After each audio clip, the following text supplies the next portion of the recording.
Welcome. Welcome to our Inclusive VT conversation series, Making the Chair Fit. Usually we have our conversation on Friday during happy hour, but today we have a special episode and I'm honored to have President Sands as our guest. So welcome to our third episode. This series is about making our chair fit and how are we making our chair fit for ourselves, but also more importantly, our community during this time.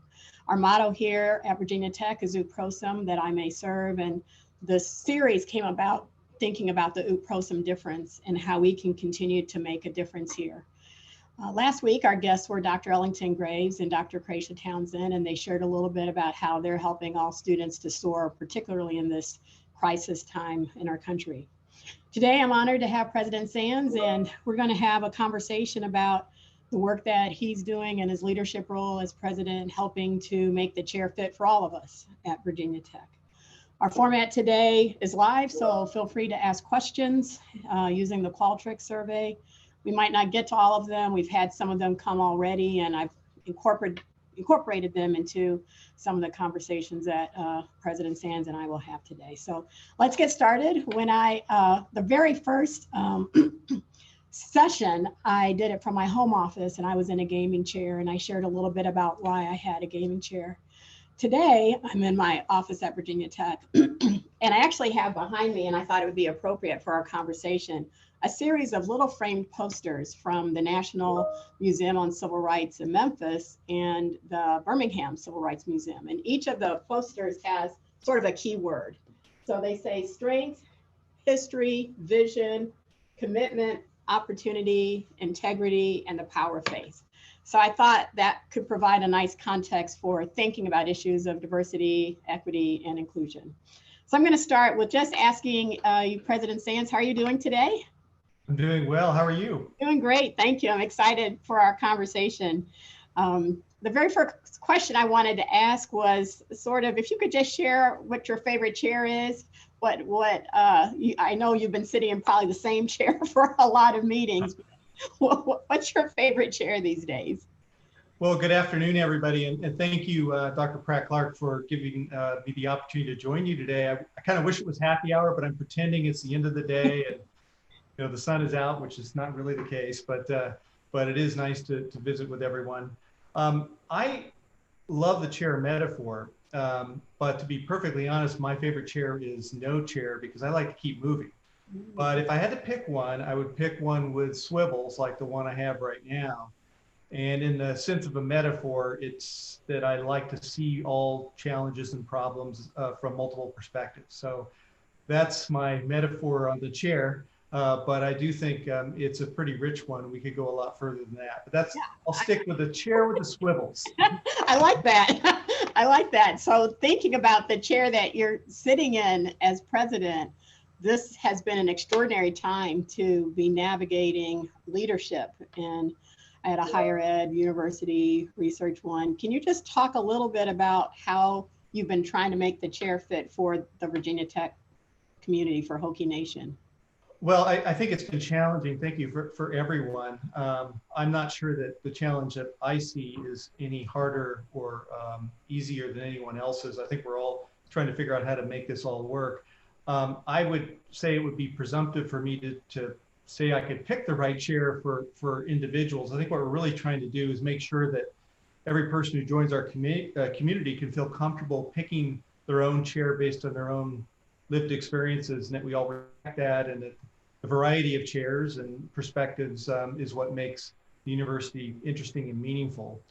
I think I'm sure we're going to get into this in some detail, but the COVID-19 crisis has an existential feel to it. And I think for me, in my perspective as president of Virginia Tech, I have this feeling like we are up against something that we have never faced before. Now, of course, other generations have all had their existential moments, so this isn't really that unique. But for the last quarter century or so, this feels like, at least in higher ed, like we have some make or break moments ahead of us, and that's both, it's scary, it's exciting in some ways, it's creative, it really gets the creative juices going, but it is giving everyone a sense of urgency and purpose. So when I think of what I'm experiencing, I think what you're experiencing as well, there's a certain frenetic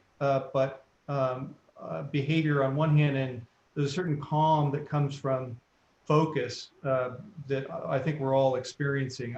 I'm challenged by that, but I think it's also kind of energizing. And I try to look at the best opportunities or most positive outcomes that can come out of a crisis like this. And there are many of them, but you can't dwell on that while you're trying to put out the fires and make sure that we don't make any big mistakes. So I think one thing that has been really fun to watch is our leadership team, and there are various teams. There's the cabinet, but there's also the President's Council, and then there's the groups we have of our representatives with the student leaders and the faculty and staff representatives. There's the Board of Visitors.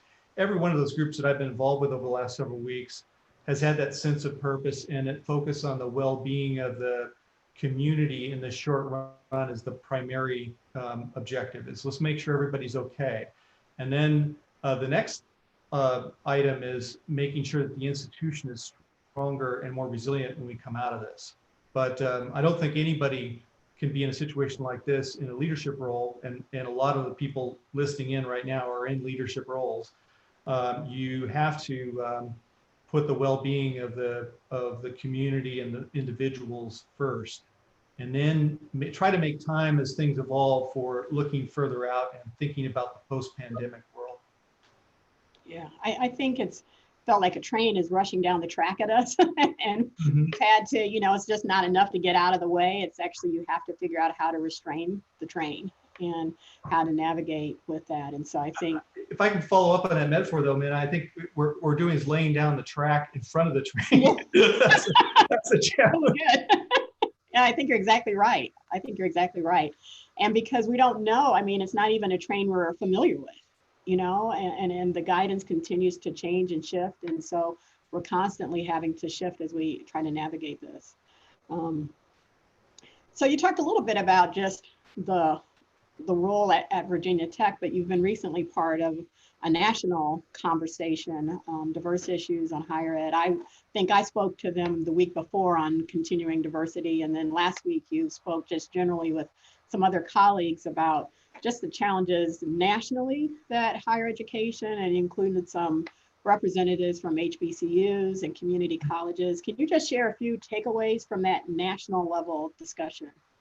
Yeah, those conversations are always exciting to be part of. I learned so much, and we have various groups that I've been able to meet with of university presidents. That one was probably one of the most insightful because the perspectives were a little different and a little more focused than what we normally talk about when the presidents get together. I think there are two things that were takeaways for me. One that we actually, I think we're in a good position to comment on, and the other was something that we're all struggling with. The first one was the importance of having diversity, inclusion, and equity and access integrated into your strategic plan. That if it is a sidecar, this is the first sidecar that people are tempted to let go, and you have to have it integrated. So I think the good news for us is that, and you led this, Vice President Pratt-Clarke, in the last several years of moving the university toward a strategic plan.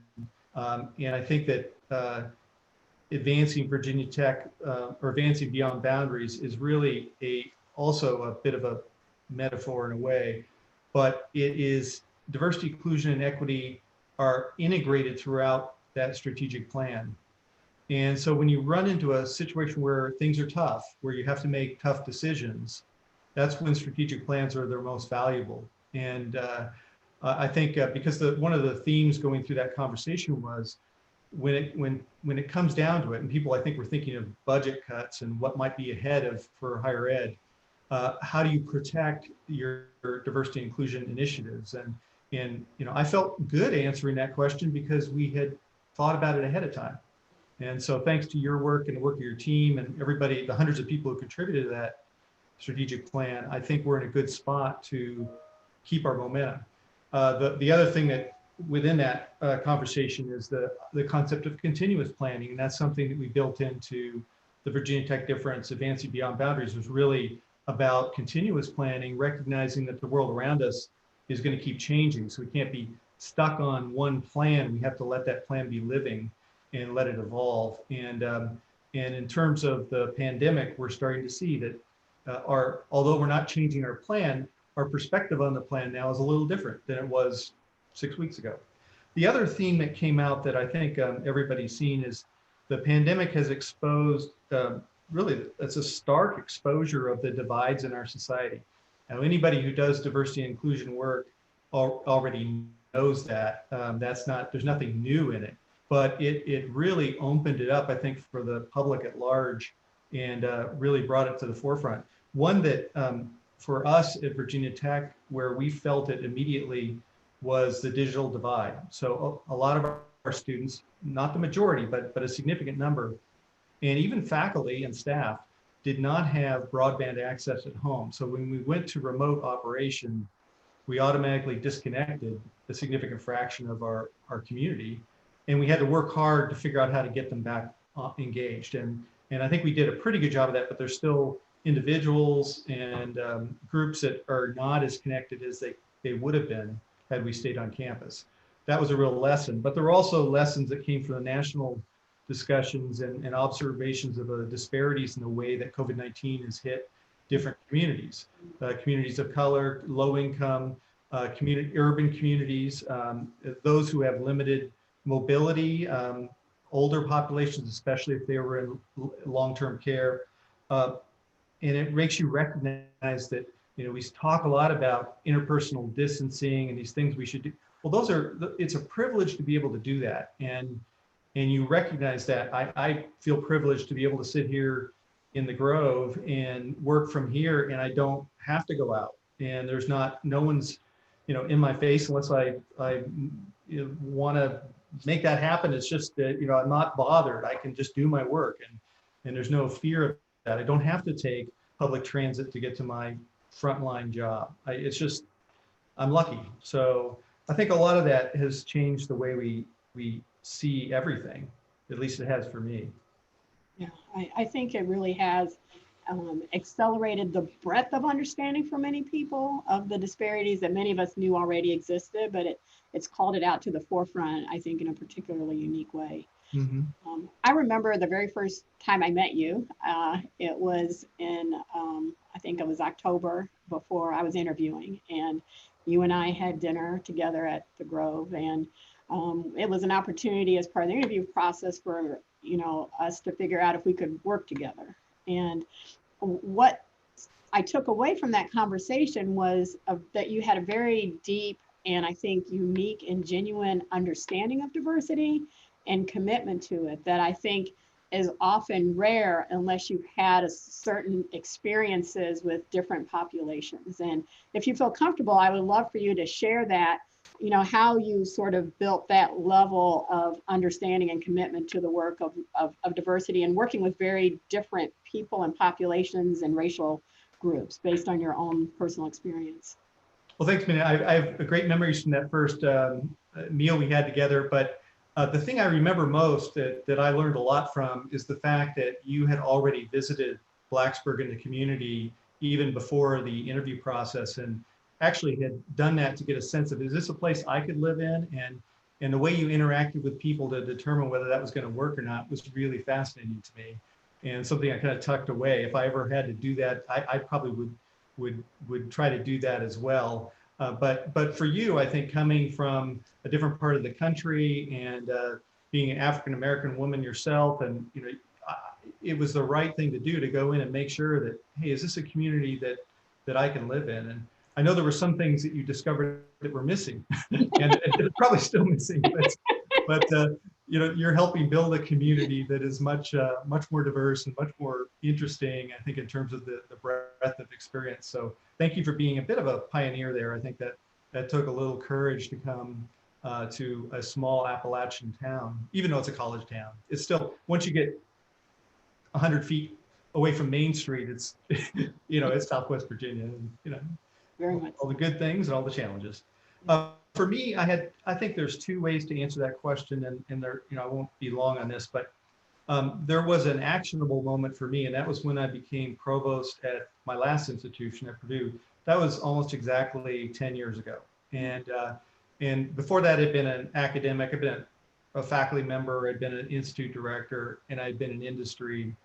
And if I look back at my career, I did not have much experience with diverse communities. I mean, I did internationally, but not in the U.S. And it really, when I became provost in 2010, the conversations I was having immediately just opened up a whole world for me in terms of the lived experiences of the students, the faculty, the staff, and the community members. And at being a curious person, I think that really was my actual moment. The thing that happened a few years later as I was leaving is that a colleague of mine just pulled me aside because I'd really focused on diversity at Purdue. She said, "Don't drop that, take that with you, and that better be your #1 priority when you go to Virginia Tech." And she was sincere about that. It wasn't an order. It was just she was trying to make sure I was awake, that I was saying, okay, this is something I did focus on at Purdue. There's a huge opportunity at Virginia Tech, and don't blow it. And that's a work in progress, obviously. But when I reflect back on my upbringing, it's not that, I was born in San Francisco. So that, now you think of San Francisco as the home of Google and Facebook and what have you. Back then, it wasn't quite that. I actually grew up in a working class family in a working class town across the bay from San Francisco in Hayward, California. And back then, as I arrived in 1962, it was an agricultural community. As a matter of fact, the neighborhood we moved into was called Winton Grove because right before we moved there, it was built on an old orchard that had been functioning up until that point. And there were orchards all around. And the central business in the town at that time was Hunt's Cannery. And I worked in the summers in Hunt's Cannery. And I think back on the population there, and I was very aware of this, but about half the population spoke either Spanish or Portuguese at home. And of course, I was a family that our family spoke English. But the community was pretty much divided that way. When I went to high school, about 50% of the students in the high school spoke Spanish and Portuguese at home. And there's a long history as to why Spanish and Portuguese, I won't go to that, but it was interesting because the Spanish and Portuguese speaking students, especially Spanish speaking students, most of whom, not all of whom were Mexican American, but they ruled halls C and D, and the English speaking students ruled halls A and B. There was not, I don't remember any fights or any animosity that was visible, but there were two distinct groups that did not mix. And we lived that way. We thought that was sort of normal, but it became clear to me as I left that environment and went to the University of California, Berkeley, that was not the way it was supposed to be. But one thing I did recognize at probably age 16, is that I was on the college track and I was working very hard. My parents were very insistent on me going to college. I didn't fully understand why, but they insisted on it. And I worked very hard, but I also saw the privilege that I had being from an English-speaking family. It was just easier for me to get those opportunities. In the end, only a handful, I think 4 or 5 of us went to 4-year universities out of 300. So just to give you a sense of the resource level in the community. And I was one of those. So I came, even going to Berkeley, I recognized that I had privilege that no one else had. And that stuck with me. No, I think that's really helpful. One of the reasons I love our conversations is that and I just think this is why conversations are so important, because they're points of intersection. So when I was younger, I was about 6 years old or so, my parents actually had to leave in Brazil. So they went to work at a university in Brazil, and I ended up learning and speaking fluent Portuguese for a year. And I thought we'd come back, and as a family, we would continue to speak it, but sort of wasn't the case because I had an accent at that time, and the school was encouraging me not to continue to have the accent. And so, but yeah, Portuguese was part of my language, was a language that I spoke for a year as a kid. we did take in 2001, we took our family on sabbatical to southern Belgium, the Walloon speaking region. And it was fascinating. They spoke a form of French. And our kids, we just threw them in school. There's no English speakers. They knew a little French, but they were really out of water for a while. They came home crying after school, but because it was torture in the first few weeks, but they got into it. And that experience of being able to come into a new culture and being thrown in the deep end and managing to survive and thrive after a few months was invaluable to their life experience. Now when they make choices, they're really about they're not about being afraid of entering a new culture. They're really much more confident about that. So that's something that I wish I had when I was younger. Mm-hmm. Yeah, I think this issue of culture is an interesting question. We've actually gotten a couple of questions about the Appalachian culture and Virginia Tech's positionality within Southwest Virginia and what, as you mentioned, it would mean for me when I was coming from the Midwest, as you did, to come to this area of the country. And I did come early and I was like, okay, where's my soul food? And sadly, that's still a little lacking here, but there have been a lot of wonderful surprises, I would say. And one of the wonderful surprises is what I call the extraordinary kindness of this community. And as some of the questions I've been asking, there's still a legacy of race relations challenges around race, not just only from the United States history of the Confederacy and the Civil War, but just the legacy. I mean, when I look at the art behind me, they were all emerged out of the civil rights movement. And we know there's a current national dialogue about the killing of African-American men, the racism that the Asian community has recently, or has continued to experience, really, Muslim communities experiencing issues of discrimination. And I wonder if you can just share your thoughts as you think about this national issue of race, racism, and discrimination in America. Well, I think the most recent case, Ahmaud Arbery, is really tragic for his family and his community. But one of the things I've been struck by is people have reached out and said, hey, this is not just happening a few states away. When this happens anywhere in our country, it triggers strong feelings and sort of a PTSD type reaction in parts of our community. And I think that's one of the things I've learned from that is that, and maybe this is not the right analogy, I don't know, but any trauma like that, any time something like the Arbery tragedy, his killing, anytime that happens anywhere in the country, especially with today's interconnectivity, it's happening everywhere in the country or in the world. And it makes me think a little bit, and this is both hopeful and a little scary. I'm thinking about how that connects to the pandemic. And we're thinking about, in order to squash COVID-19, we've got to basically eradicate it. You got to suppress it, and then you've got to eradicate it. And I think from a standpoint of racism, there may be an analogy there that makes it seem even more challenging, but it's probably realistic in a way that as long as there's a case somewhere, there's a case everywhere. Mm-hmm. And how do we get to the point? How do we keep from getting complacent and have this? It's very easy to say, well, I don't see any overt racism right here in this community at this moment, so I'm not going to think about it. But the reality is that if it's happening across the street, and I'm not even talking about the systemic or institutional racism, but just overt racism, if it's happening across the street or it's happening in 2 states away, it's part of your experience, and it's not. You just can't assume that it's not there.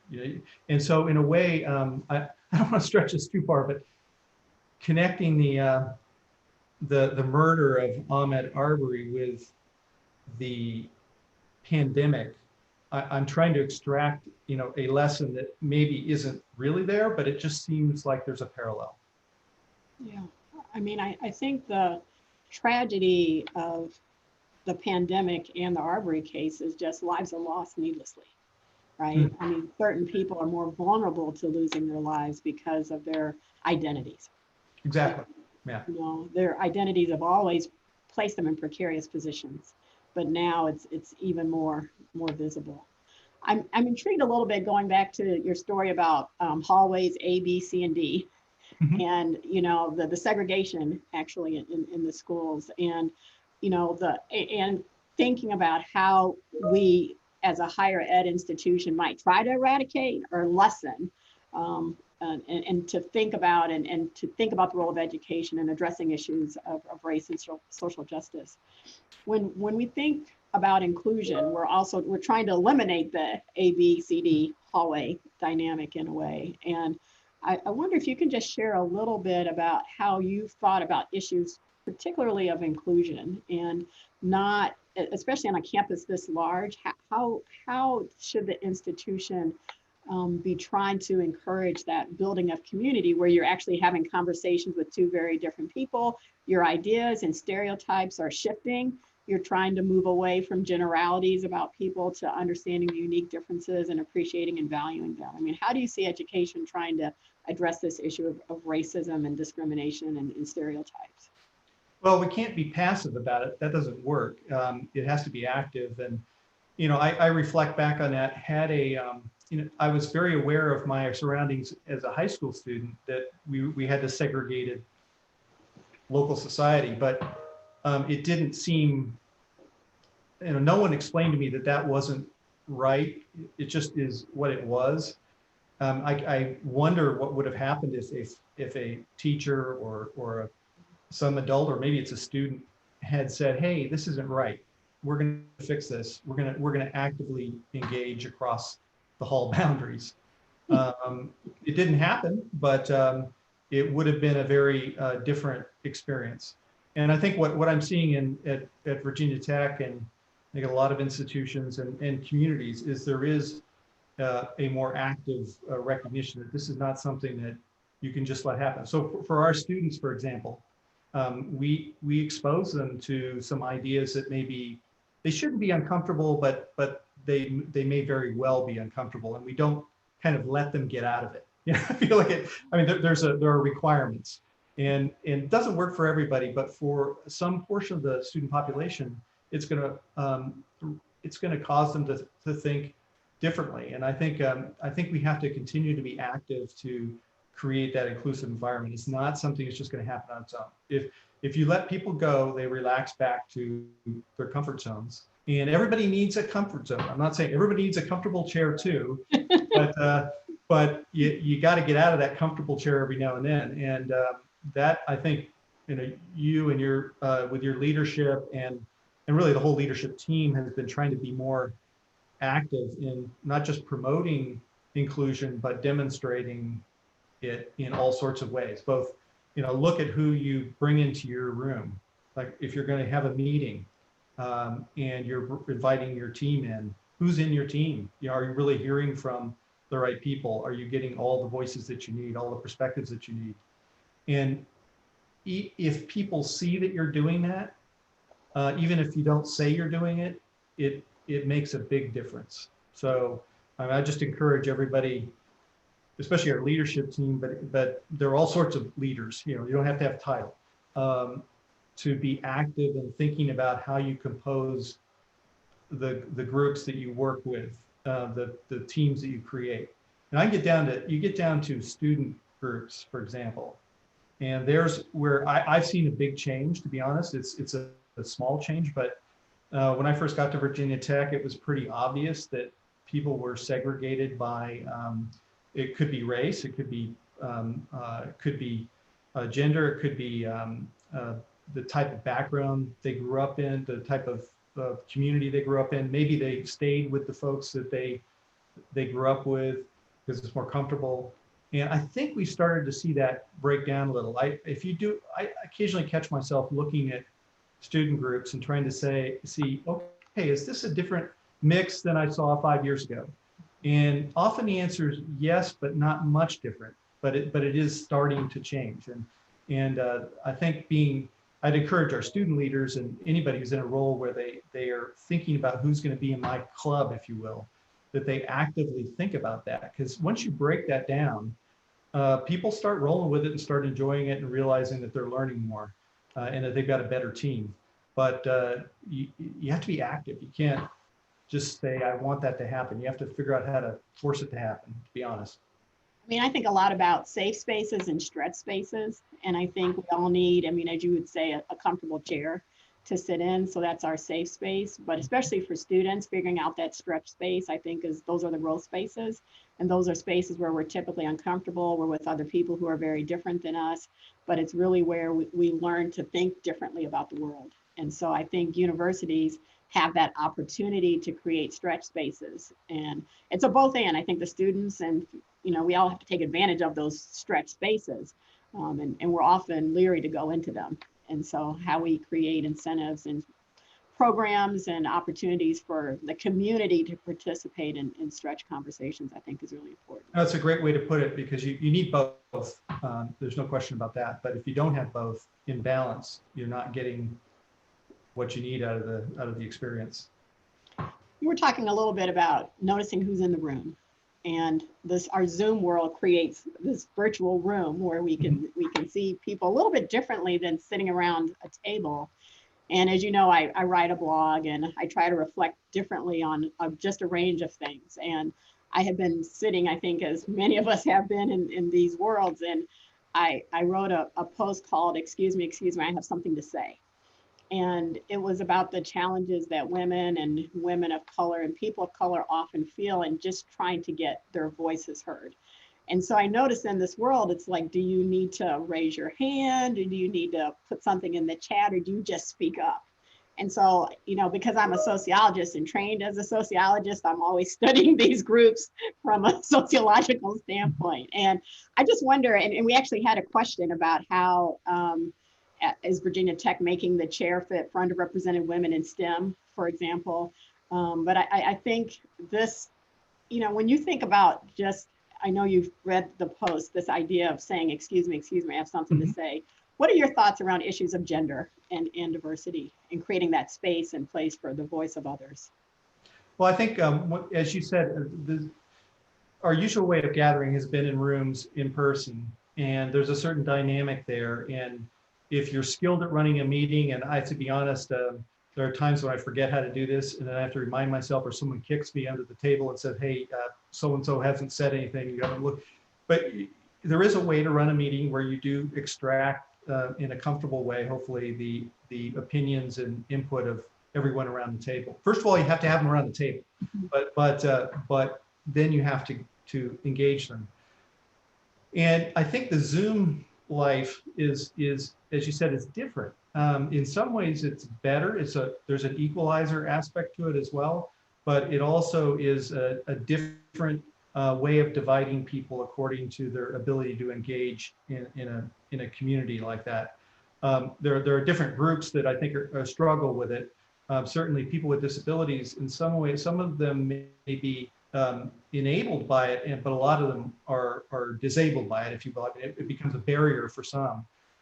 If you think of gender, I was having this very conversation with an alum of ours, Regina Dugan, yesterday. Regina is the former director of DARPA. She was high up at Facebook and at Google, and she was just announced as leading the Wellcome Trust Global Health Initiative yesterday.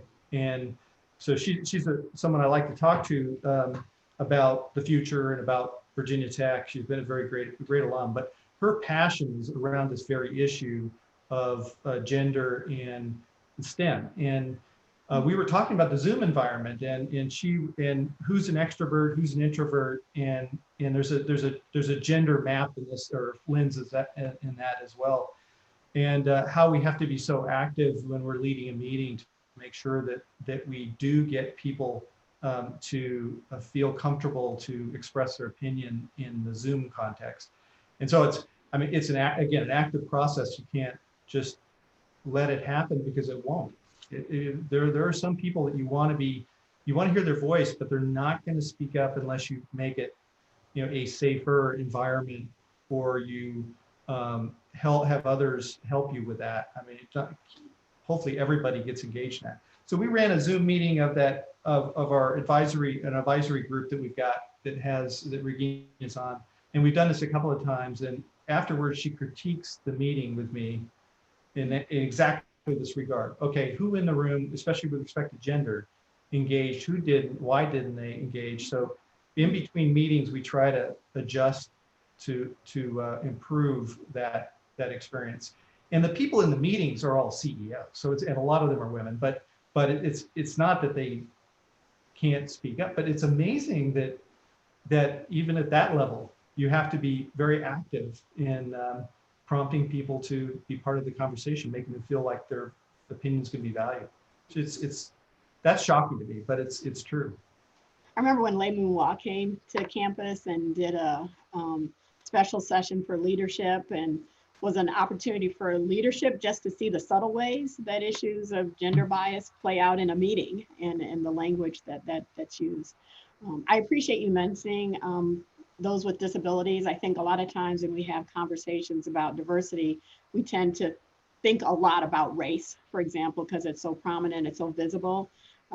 Gender also comes up, but we also know, I mean, diversity is a spectrum. I mean, it's just a personal identity differences of identity. Some are visible, some are not.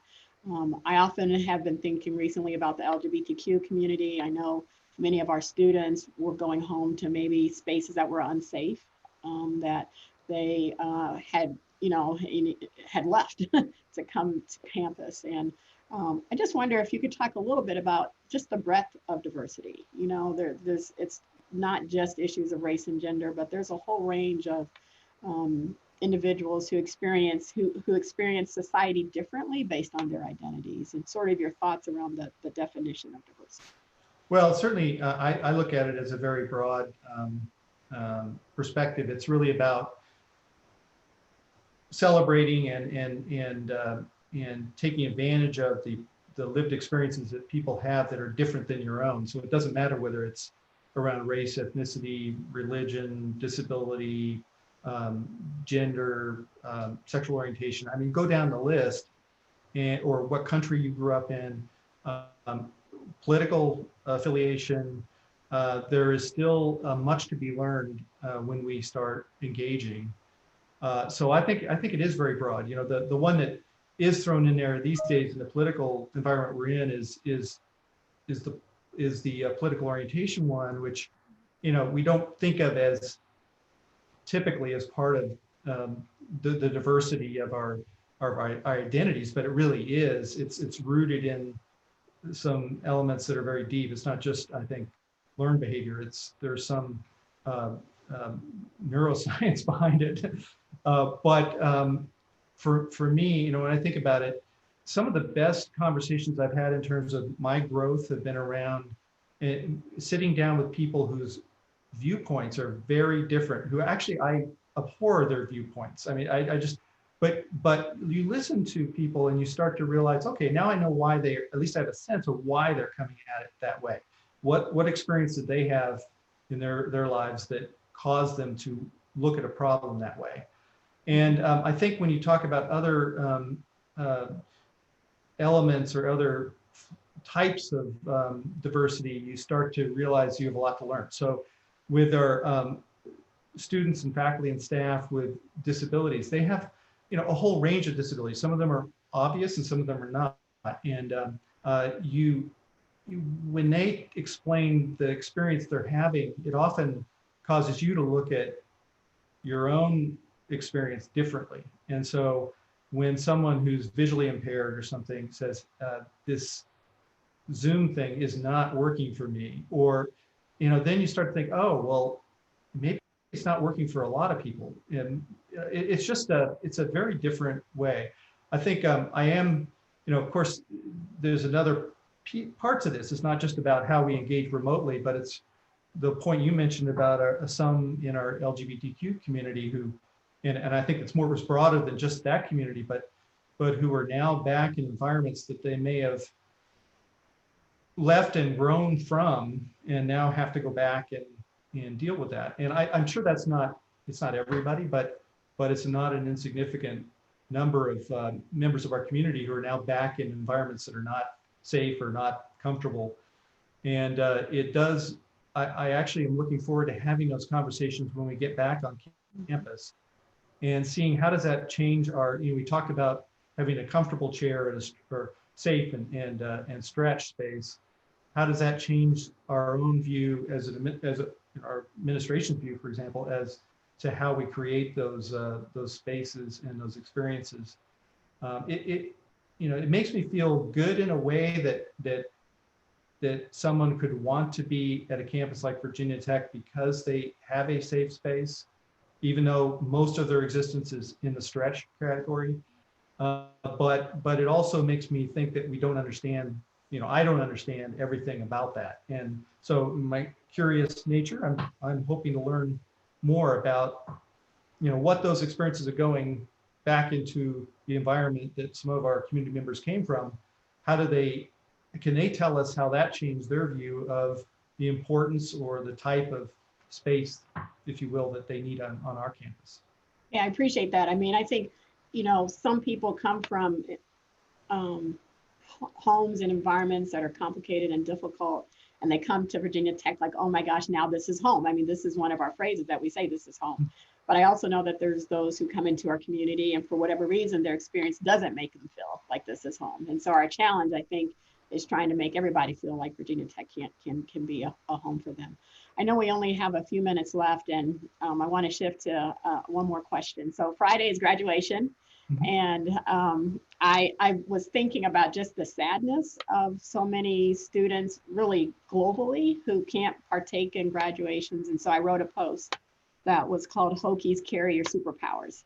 And it was thinking about just, reflecting on the graduations I've been to, and I always get very excited about them. And I look around at people and I see everybody's happy. I mean, there's just so few moments in society where people are just genuinely happy for other people.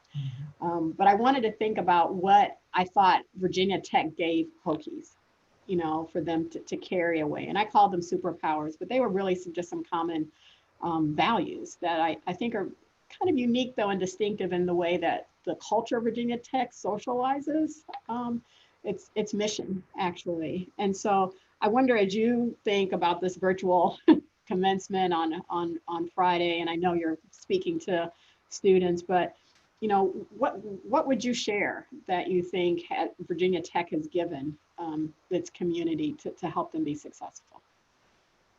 Well, I think I always get back to Quick Pro Sim because I really think that is the core of what it means to be a Hokie. I've always thought that since I engaged with this community first 6 years ago. But I think one of the things I'm learning about our Hokie community is how important community is to Virginia Tech, and the visceral reaction to learning that we were not going to have an in-person commencement on May 15th was overwhelming. And I understand that, and I'm really sorry about that. I wish we could do it differently, because this is a community, especially that our students are proud of having achieved, and they should be, of having achieved this goal of graduating, of having a degree from Virginia Tech. They feel like they need to celebrate it, and they need to do it in community. It's not enough to do it virtually. Now, I say that when the reality is, I think our virtual commencements can be really good, but it's just not the same as having 25,000 people in Lane Stadium and being able to jump with them, march in with them. The ceremony itself is not that, the in-person ceremony is usually, there might be a speech or two that you remember, and you might get drenched, or it might be canceled because of a thunderstorm. It's really not as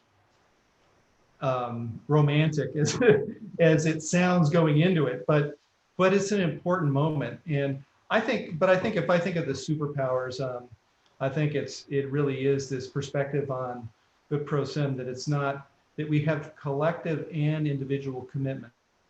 It's not good enough to have your personal commitment, your personal objectives. You need to be part of a community, and you need to exercise that superpower. And that is so powerful because it's not just one Hokie, it's 250,000 Hokies, and we can do amazing things. So every graduating class has a little bit of that. Every institution has some of that. I think we have it in droves. It's just part of our culture, and it makes us I think, more powerful in the end because we have this kind of selfless view of our role in the world, which is very, very special. I appreciate that. I think that's a wonderful way to end. I'm here because of the motto. I mean, it spoke to me, it speaks to me. And I think, I mean, our series is called the Some Difference, and it's about how we at Virginia Tech continue to make a difference for the world. So I just want to thank you, President Sands. I know your time is precious and full of meetings and conversations. And so thank you for making time to share this conversation with our community today. I want to just share briefly that our next conversation is going to be June 5th, and we're experimenting with different formats. Some are live, some are pre-recorded, some will be webinars. So follow us on Facebook and our social media accounts. I just want to give a quick shout out to some folks behind the team. Don Jeffries helped plan this today. Halima Sharif has been incredible. I mean, none of these Zoom conversations can happen without a team behind the scenes. And so Corey has also been a wonderful support. And so I just want to recognize all of the behind the scenes team that has made our chair fit for our conversation today. So thank you and have a wonderful afternoon. Thank you for the opportunity to have this conversation. You're welcome.